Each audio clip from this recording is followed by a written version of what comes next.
Hello and welcome back.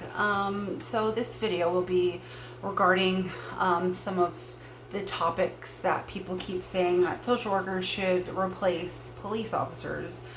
Um, Looking at my profession as a forensic psychologist, part of our code of ethics and guidelines is we are not allowed to intervene or interact with um, suspects. So that means that after a suspect is taken into custody and the detectives have already interviewed them, we go and do an additional interview if they believe that the person is within, having a mental crisis, they're having a psychotic break or what have you. So, part of our guidelines is we're not like I said, we're not allowed to interact or intervene. I'm allowed to observe, an interview that is going on with a suspect, but I'm not allowed to intervene and do that initial report that, once they get their, once they're arrested and, booked, or they're getting, they're a person of interest and they're in a case, like I wouldn't be able to have an interview with them due to my code of ethics and guidelines. And we have a do no harm, that's like our number one, like we do no harm. So having social workers, which I know a lot of social workers that are amazing, and I know that they could handle any situation thrown at them. However, like, do no harm is our number one, or for psychologists, do no harm. And same with social workers, like, they're there to, you know, help and guide people. And I mean, there's a plethora of social workers, and professions. And I've seen some social workers handle dressing situations amazing. I've seen social workers talk to people who are completely homicidal and suicidal, and they're able to get enough that, like, build that rapport with the individual, or they already had a rapport prior, and then they're able to get them to the facility that they need to go to before they can hurt themselves or someone else. So I do know that social workers are a complete and critical, they play a complete and critical role within our society. However, not when it comes to policing people. So I, my military background, that's one thing. Like, I know that there's been conflicts that have occurred when I was working in a social work role, and fellow colleagues of mine were unable to handle any sort of conflict. Like, they were just like, man, I don't like it. So nobody likes conflict. Like, I don't personally like conflict, but I understand how to, de-escalate a situation mentally. And I know I can physically handle a situation because of my past training. So if they think social worker, like, if people think like social workers, that's the end all be all, like, take away the police. Okay, well, let's talk about that for a second. There's a lot of social workers who are against any forms of weapons. They don't even own weapons themselves. Like, I'm talking about a firearm or a handgun, things like that. So that if they're against that, well, our police have guns on them and tasers on them, and OC spray on them. Some do. I don't know if all do. But they have, you know, a use of force, so they have less lethal, and then they have obviously their lethal weapon. So if social workers come into contact with a DV situation, like when you're a police officer in a DV situation, you separate the parties, you take, the heightened individual outside, you leave the other person in the kitchen or what have you. You have to separate this, the two. Well, if you have social workers doing that and you have, like I said, a DV case, well, what's to say that person isn't just gonna knock that social worker out, go back in, and then finish the job? Because DV cases are literally the highest, like, that is the highest emotion area. So anything can trigger someone to kill their spouse, hurt their spouse. I mean, we have police officers that respond to DV calls and don't make it home that night because they were killed during, that call. So that's just one situation.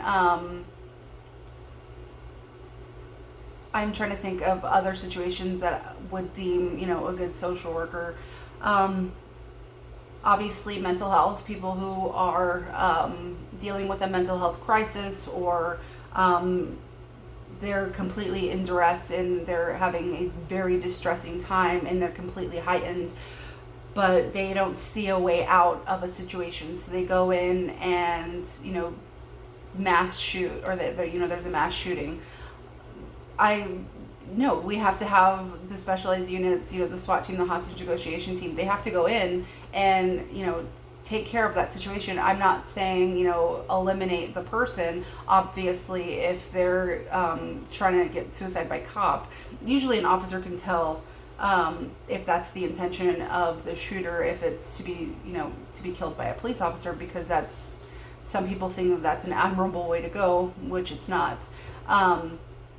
So if there was, a spree shooting, how are social workers supposed to go in there and be like, hey, and try to negotiate to someone who is unwilling, and they know that they've already lost everything, and what else do they have to lose but killing a bunch of people? So that's another thing that, they can't do. So there's been a lot of uproar about canines. That is something that I've been seeing a lot of people talking about, is having canines. Okay, they're dogs. I understand that they're amazing dogs. Like, I had a search and rescue bloodhound, and he passed away last year, but we worked with the police department all the time when we lived in Colorado. So canines, if they're not like someone's personal pet, canines are trained and used as a tool. We use them in war, which, it is what it is, but I'm trying to explain this in the best way I can reach people. A canine just does not go after whoever they see, okay?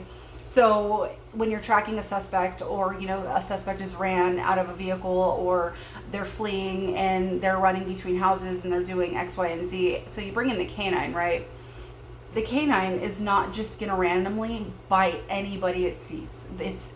The handler has full control over that canine. That canine has been trained and it's been hammered into their brain. Like, it's learning a trick. Any dog can, I have a dog laying down. Like, she knows tricks and I teach her tricks. So it's that, but on a utility level. So dogs are a utility, and they're a good tool to de-escalate a situation. So, we have canines die, and we have canines get stabbed, and we have canines get shot and things like that, which is awful. And they are officers of the law. But having that canine, and then, the canine handler, and they're tracking an individual, and they find the person, and they're, laying in a bunch of brush and sticks and wood and whatever. The canine can go and they can bite the leg of an individual. Yeah, that hurts. Like, that sucks. However, what was the person doing, to get themselves in that situation where the canine needed to be called in?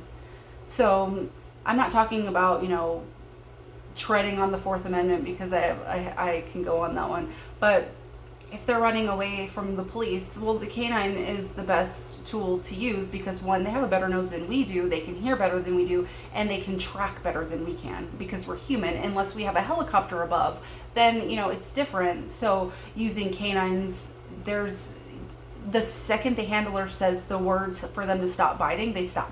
They don't just continue on. So no, police dogs are they're good. They are needed. We need canines. So that just needs to be completely debunked, or just stop, period. And stop harming the canines.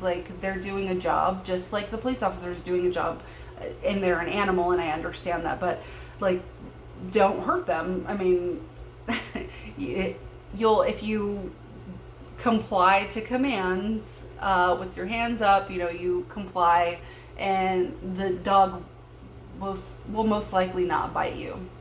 Anyways, so back to people saying that social workers need to come in and they would do a better job at a lot of things. I absolutely believe that if you have a social work background, and being a detective would be something, so that would be something that I would be looking at implementing, or the redistribution of funding would be, recruiting more social workers for crimes that are committed against another human. So, sex crimes. So having a social worker have the knowledge of, how to interact with someone. I mean, you have your SANE nurses and they're amazing, but when it comes to a sexual assault and the initial contact that the victim has with the police, that can completely dictate and tell you how it's probably going to go. If the person feels degraded or not believed, or the detective or investigator is saying something that is like, did you drink too much? What were you wearing? Like, basically blaming the victim is probably most likely not going to go forward with a complaint. So that's where having more trauma-informed detectives who are working these, specialized units need to understand. And then that goes in, again, with the mental health officers, having trauma-informed care is extremely important to understand why a person is acting and behaving in a certain way. Is it because of, X, Y, and Z reasons? So going forward, like, I look at how departments could be better, and I know that social workers, they're a critical and essential tool for society, but I do not believe that they could do the job better than a police officer who has proper de-escalation and can understand force, the rules of engage, or the use of force to de-escalate a situation. You can bring in social workers to talk to victims, or hire police officers with social work backgrounds, because that would be better. I said it in one of my videos that redistributing and allocating more funds to hiring people, and also promoting within, but hiring people who understand the mindset of the suspect, the person that they're interacting with, whatever. Understanding body language and how to approach someone or a situation.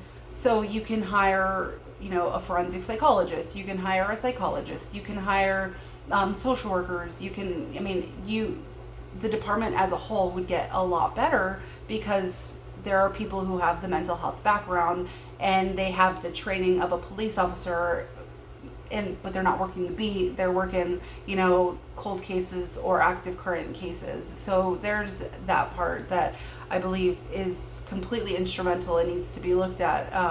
But having, like, completely defunding police and then just having social workers take over would be obnoxious and ridiculous, because I've seen some social workers have clients that are heightened at a 10, yelling, screaming in their faces, and they completely run away and call the police. So how are we going to have social workers say that, we can defund the police because we can do it better, but when reality hits, it's different being in that position. Like, I know it is a completely different feeling to be on the other side of the law, inside of a patrol car and patrolling the streets. Like, it's a weird feeling. Like, it's a cool but really weird feeling. So having that whole conversation just needs to end. Like, social workers, like I said, hire social workers or police officers with social work backgrounds, because then you can get them to train other people and have better training, or they can, start initiating new policies within the department, or bring in a forensic social worker or a forensic psychologist to look at the problem areas and, start and try to slowly, incrementally change policies that reflect more informed care, more mental health care, and more mental health care options when responding to, various calls. But defunding the police, like, as a whole, like that's obnoxious, because you're talking about a lot of people, a lot of divisions, you're talking about a lot of specialized units that we absolutely need, that people are not seeing behind the scenes, because they are behind the scenes. Like, they're the ones doing all the hard work, and the people you are seeing committing, a lot of these, what we're seeing on social media, with police officers who are committing, you know, they're they're going over their use of force. So they're using more force than necessary, when it comes to protesters or what have you. People of color are, within that realm, because obviously, people of color are being, incarcerated and arrested at a higher rate. And people ask, well, why is that? Well, it's not because black people or people of color, commit crimes at a higher rate. It's just their communities are over policed. So they're going to have higher rates. And of course, when looking at a major metropolitan area, they're going to be crime. And it doesn't matter the color of the skin about the crime. It's the problem that we have officers who are committing the same crimes, right? So we're having officers, murder, people that, are completely, complying to, commands, and they're completely crying, or whatever, what have you, and then they murder an individual. Well, if you're having people who are committing crimes against one another, those people are going to eventually be held accountable or immediately arrested, and then put in jail until their time in court, if they even get one, or if they plea out or what have you. So that's the whole point in the whole conversation of this, is we're having people who are, who are police officers and wear that badge, not being held accountable or held to the same standards that normal civilians would be held to, be just for the simple fact that they wear that badge. So that's the issue here. It's not, that's just the main issue. Like, we need to, or anybody who wears that badge should look at the law and understand the rule of law, and understand that, oh, well, if I commit this wearing the badge, they have that sense of security. So knowing that if they do something, they have the full force, and, most likely the district attorney or the internal affairs or what have you, they have the full support of them. So that sense of security is there. Whereas if they did whatever crime, or if they murdered someone while in uniform, but if they did that as a private civilian, they would be held to the fullest extent of the law. So I truly believe if you were there to serve and protect, you've taken that oath and you have the proper training and you've been working, you should be held to a higher standard, not a lower standard. And I know 99% of cases that involve cops, when a grand jury is convened, they do not indict. And that 1% is because, 99% of cases, when it goes to a grand jury, they indict. So that 1% is usually officer involved. And that's where we have to look at so many different approaches. Like, a lot of laws haven't caught up with our current times, but nobody, a police officer is not judge, jury, and executioner. So if they do, have a crime like the one that we have witnessed multiple times now, but if there is a crime that has been committed, such as murder of a unarmed black man, that it's a very common occurrence these days, and it's awful to know that, but if that is happening, unarmed black man is killed, why are the police, if it's not justified? So if the person, I'm not saying that, okay, if you're going to punch a cop or you're going to get into a fist fight, you deserve to die. I'm not saying that. But if there isn't anything that is warranted to eliminate the threat, meaning shooting the person or placing your neck on, or your knee on their neck, or putting them in a chokehold, once they are completely subdued, like I've said, and they're complying after, whatever. That's why canines are a big thing, and tasers are also really good. But once they're complying, then everything needs to stop. They need to be immediately put back in the in the police cruiser, and then you take them to the police department. But if, like, I'm trying to, no crime warrants death. That's all. That's what I'm trying to get at. No crime warrants death unless the only way to get out of the situation or to de-escalate that situation is to use lethal method or a method or lethal force. Then it should be justified. So if you can't justify it as a civilian, you shouldn't justify it in the badge.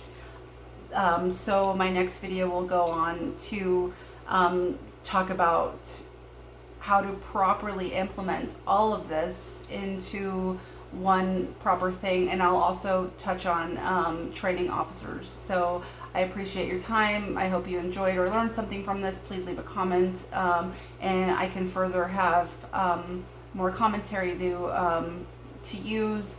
And then I would also like to know if you guys would like me to interview a police officer and see how their views have changed since with all the current events going on. So I appreciate your time, and I hope you guys are enjoying some of these videos. I know I'm kind of boring and I spew a lot of things out, so just bear with me. But I appreciate you guys taking the time to watch my videos.